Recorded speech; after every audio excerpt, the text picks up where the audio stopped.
The Sea That Whispered a Story.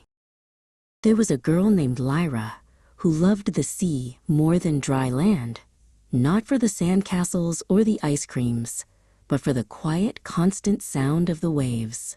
She knew a secret about that sound. The world is busy, and sometimes the world forgets. A forgotten name is like a feather lost in the wind, but the sea, immense and patient, catches them all. Every wave that rolled ashore was a long, slow sigh, a gentle whisper of names no one spoke anymore. Lyra spent hours listening.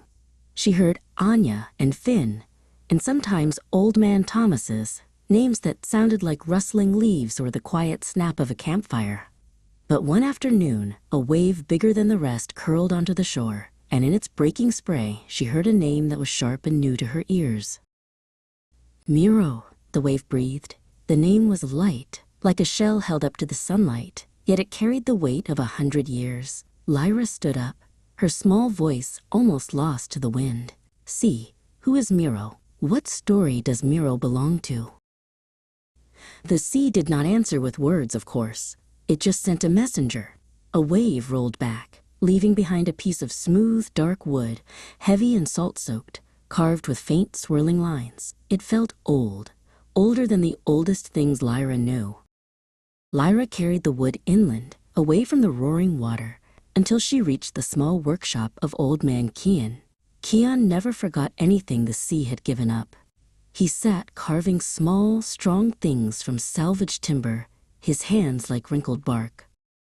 Kian took the wood. He ran his calloused thumb over the carvings. "Ah, Miro," he sighed, his eyes distant like the horizon. Miro was a great shipwright.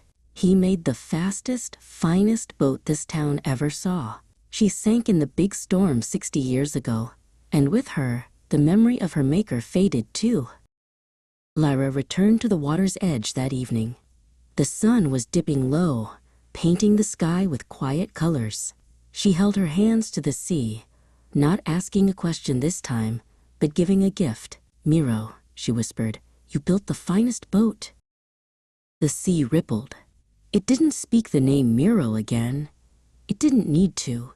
Lyra had caught the feather and given it a safe, warm pocket in her own heart. The sea wasn't a place of sadness.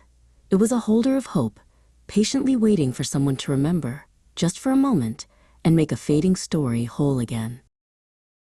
Now Lyra still sits by the shore, listening. She is the sea's helper, lending her memory to the world. Because the most beautiful thing we can do for those who are gone is not to mourn their absence, but simply to speak their name and keep their story living in the light.